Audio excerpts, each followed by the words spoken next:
Hey everyone, and welcome back to Joey's Retro Newscast, where I go over the top news of the last week in retro handhelds, retro gaming, and just gaming in general. I guess I kind of lied when I said there would be no more newscasts this year because I guess the universe has other plans for news, and so we have a lot to talk about today.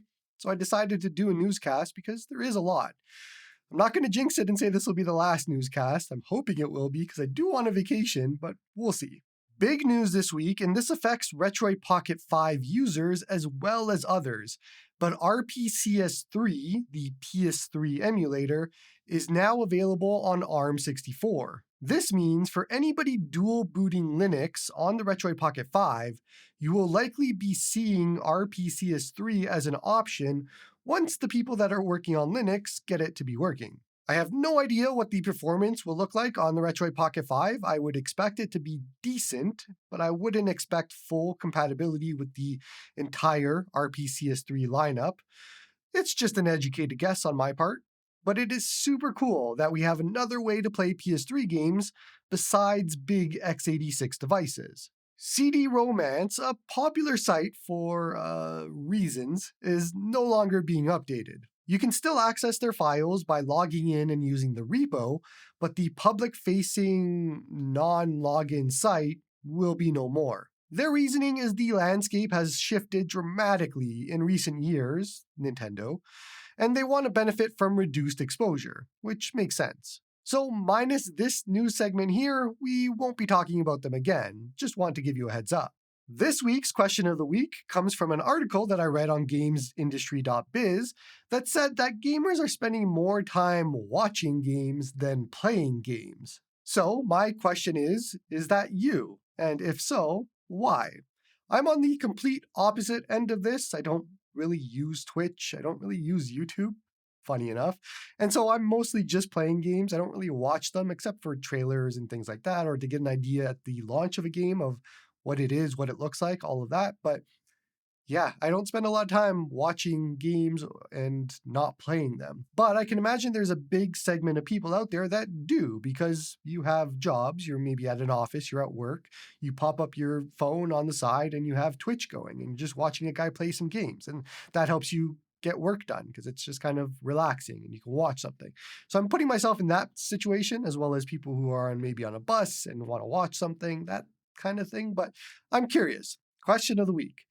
Are you one of those people? And if so, why? Why do you watch games instead of play games? Is it a timing issue or is it just you prefer that? So let me know. Anbernic has one last release for this year, and it is the 9th H700 device, an RG34XX, and it is modeled after the Game Boy Advance. Despite it being a little hard to see, this actually does have 4 buttons. And spec-wise, besides the H700 processor, it has a 3.4-inch 720 by 480 3:2 aspect ratio screen, so it makes it a 3x ratio for Game Boy Advance games. Now, it is important to point out that any owners of the RG Cube or Cube XX or any of the other 1x1 devices should know that you would have the exact same screen size and 3x ratio for Game Boy Advance, except you would have black bars. So, point being, there's nothing new if you have any of the 1x1 devices. There's no upgrade in screen. Now, this is running Linux, of course. It will have Wi-Fi, HDMI, and Bluetooth, and that's about it. Apparently, this is going to retail at $70 plus shipping, but that's unconfirmed. So, as somebody who loves Game Boy Advance games and has an actual GBA still, this pulls at the heartstrings quite a bit. Of course, the design invokes a lot of nostalgia. That's what Anbernic is going with, especially with the 35XX SP and now this. They want to invoke nostalgia, and giving you a 3:2 aspect ratio screen finally here obviously helps because we don't have a lot of those devices, so that's a good thing. Now, I do have one coming for review, and the question is, if I didn't have one, would I buy this? And obviously there is the cuteness nostalgia factor here, but I'm not sure I would buy it anyways. Now, I mentioned it in my best handhelds of 2024 and worst handhelds of 2024 video. If you didn't watch it, you should watch that. It's a good video. Critics are raving. They love it. But I removed, sold, got rid of pretty much my entire handheld collection. I only have maybe 10 left, if I had to guess. I might be guessing they're 12 to whatever it is. I don't have a lot of handhelds left. Reason being, they were just showpieces. They were just shelf devices. I would never use them. And so they would sit there. They would look nice. I would look at them and be like, yeah, that's a nice looking handheld. I just don't want to use you because X, Y, and Z are better for many different reasons. And so it sits there. And it becomes a scenario where I used to get in handhelds. I would use them for a week. And I'd be like, yeah, this is cool for a week. And then it would just sit there and do nothing. And there's people out there that could enjoy those handhelds. So I got rid of them. Now, to tie this all back to the 34XX, it's would be one of those. It would be a scenario where I would get that in, I would play it for a week, and I'm sure I would, and then it would sit down on my shelf behind me where this green screen is, and you would see it in every video, and then at the end of the year, I would get rid of it, and I wouldn't have used it. Now, that is me. That isn't you, probably. You might use it. You might want to use it. I think by this point, if you have an H700 device, you've probably been using it, I hope, and this is just another one of those in a different aspect ratio, but it all depends. If you're a newcomer coming in and you see this and you're like, yeah, awesome, or the whole nostalgia, cuteness factor, then sure, why not? But from a perspective of, is it worth a purchase over other devices? The answer is probably going to be no. It is more restricted in what it is doing. And this is coming from a Game Boy Advance fanatic like me. So I would recommend other devices like the Cube XX and all of that sort of thing. But I'm not going to fight this one. The nostalgia is going to overtake in this scenario. It is going to sell like hotcakes. It is not going to be a scenario where you're going to get a lot of negatives here. But for me, the negative is it's not a device that I could see myself daily using over other devices that do a lot more. So put it that way. It is going to be a niche device for Game Boy Advance, and that is awesome and cool. I think Anbernic has done a masterful job this year at marketing, at coming up with new devices over the old ones that look, feel, all of that sort of the thing the same, but are still different. And it is interesting. I'm wondering how many people are buying multiple H700 devices just because a new design comes out and is better than the last. So I'm very curious on that point, but I'm not going to fight this one. It looks cool. I would probably like this for a week, and I'm just going to leave it at that. Oh, I guess I should mention it'll probably be for sale in a few days, so keep an eye out. I'll let you know. ZPG posted a farewell post, and I tried to find the original, so my apologies if this is hard to read, but the general gist is that they will be no longer making any sort of devices, or they're infinitely delayed, and they're kind of moving on. So that means the upcoming little A1, that was a Game Boy Advance type device, is canceled as of right now. Now, it's important that we talk about Anbernic when we talk about ZPG, especially in this scenario. When the A1 Unicorn was when it was announced and shown off and teased, Anbernic went on a forum board and basically said, don't buy the Unicorn, buy the Cube. And then they came out with the Cube and all of that sort of thing. So that was their introduction into the 1x1 aspect ratio scene. And they kind of came in swinging in some petty way against ZPG. Now, Anbernic came out with the RG34XX, and ZPG was making a little A1, which was a 3x2 aspect ratio Game Boy Advance device. So you can start to see the pattern here of Anbernic's sort of pettiness, and they don't do it with ZPG only. They've done it with Miu as well, and they've done it with other companies. So they are kind of this level of petty, and this is competition. This is what happens. But if you're looking to a reason as to why ZPG is probably doing this, showing the ZPG little A1, Anbernic coming out with the 34XX in a few days, they likely don't want to go down the same path that they did with the Unicorn, so they're just shuttering, and that is it. And this is unfortunate because ZPG actually came out with the Unicorn, and it was a functional product. I said it in my best and worst video, but it wasn't broken, it worked, it was a good device, it just was a bit more expensive compared to the Cube, and the Cube just had a few more better things in it. So it's unfortunate because we lose a manufacturer that actually cared and put effort into their products, and they're no longer available. So once again, Anbernic wins, I guess. GPD has slowly been updating their products for 2025 releases, and so let's talk about them. First up, the Win 4 is getting an upgrade in processor to the AI9 HX370, or looks like you can still buy the 8840U option. Now, as far as I can tell, there are no other changes as well. I believe they might have added the Oculink port to it, but don't quote me. But it seems like it's just the processor, which is about 15 to 20% faster than the 8840U, and battery should technically be better, but these are guesses, once again. I'm kind of disappointed to see no other changes here, but they did leave a little bit of a hint in one of their posts that said that the Win 4 is getting a refresh to the Win 5 at some point soon. So this is kind of like a stopgap upgrade. Now the GPD Win Mini is getting an upgrade as well, and just repeat everything I just said.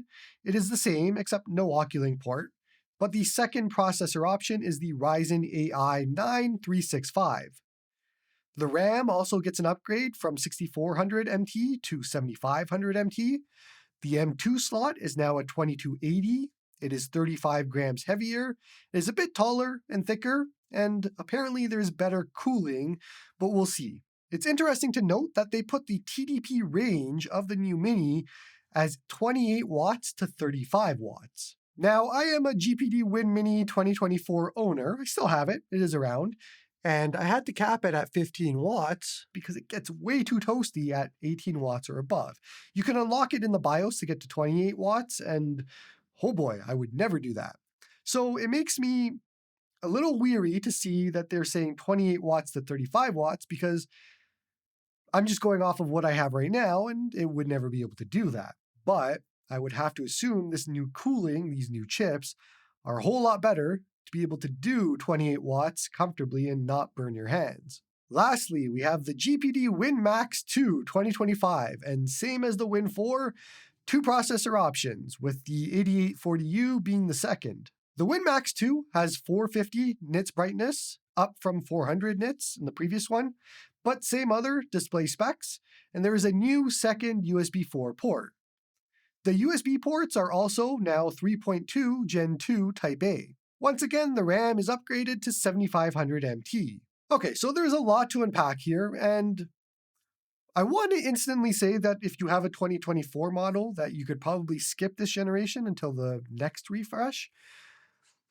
But there's a lot that's unknown here. There's unknown about these new processors, how they're going to handle the heat, the battery, and all of that in specifically the Win 4, the Win Mini, these small chassis that they have. So very curious about that. The Win Max 2 as well, I guess, kind of, although you'd probably want a bigger upgrade on the Win Max 2.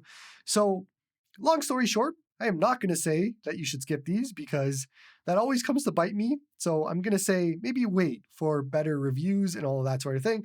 And actually, in this scenario, wait for first-hand reviews, because what happens is you get a review that says, hey, the heat isn't that bad, and then you buy it, and you're like, man, the heat is terrible. What are you talking about?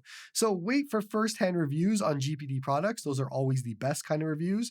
And just see what people are saying once they get them in their hands. And then if they're good, try and snag them used, or buy them from the IGG whenever it goes up. But I would wait, very much wait. MSI has two new devices coming in January. The first is the MSI Claw 7 AI Plus, and it is using the Intel Core Ultra 7 258V processor, and now has two USB 4 ports, 32 gigs of RAM, and that's about it. Comparing to the first Claw, it is an upgrade in processor, an extra USB 4 port, and double the RAM. The missing part to this, at least for me, is there's no battery upgrade. So unless the Core Ultra 7 is massively more efficient, that is slightly more disappointing to me. The second device, however, is the MSI Claw 8 AI Plus. And man, I would love for them not to include AI in their titles. There is a Core Ultra 7 258V and a 256V processor in variant, so you have two options. Now, it's the same specs as the 7 AI Plus, except the 256V will have 16 gigs of RAM, like the first Claw did. The 8 AI Plus will have a 1200p VRR 120Hz screen, and it will have an 80 watt-hour battery. It's also about 130 grams heavier than the Ally X, so it is a hefty, beefy handheld, but it is about 60 grams less than the Legion Go. The 7 AI Plus will retail for $799 US, and the 8 AI Plus will retail for $899 US dollars. Now, I might be getting this for review, so I'm going to hold off a little bit on that, but if not, I'll probably just buy it and try it out and see what they're like. The 8 AI Plus is infinitely more attractive to me because of the 80 watt hour battery. It is so hard for me to go back from having the Asus ROG Ally X to devices that don't have as good battery life. So yeah, that makes it more attractive to me than the 7 AI Plus. However, it is big, it is hefty, and it looks uncomfortable. So those are my main negatives there. I wasn't a big fan of the Legion Go. It was too big for my hands. It was uncomfortable, unwieldy, all of that. The Claw 8 looks like it is probably going to be a lot more of that same. So it's tough for me personally to hold those types of devices. And so it's probably not going to be something I will like, but I will try it and see what it is. The Ally X is obviously the handheld to beat right now. So in comparison to that, you have a 1200p screen, you have an Intel processor, and I just want to check my notes. That is it. So, a larger screen. So it's not a massive upgrade in the $100 that you're doing. And in some cases, it could be a negative, especially with the Intel processor. But I love seeing the competition. I love seeing what Intel is doing here. So I'm very interested to see how it compares to the Ally X. And for people that want a bigger screen than the Ally X, then this could be a good option. But what do you think on the Claw 8 and 7? Are you interested at all in either of these, or would you just pick up an Ally X at used prices? So let me know. I'm curious. itch.io was taken down because of Funko, and this is the bizarre news of the week. Apparently, Funko was using some AI-powered software that generated bogus phishing reports and said that they were coming from itch.io's website. Funko then apologized, and Itch is back up and running now. Funko is not just ruining toys, they are ruining games now. And I'm kidding, of course, but not really. The Game Awards were last night, and I was going to add it, but I think this has been long enough for a video for today. I might do it next week. We'll do a recap of the Game Awards and all that sort of thing as maybe the last video I do for the year.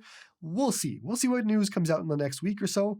But as far as today goes, I think we're good. So appreciate you all for watching, and that's all for me. Annapolis,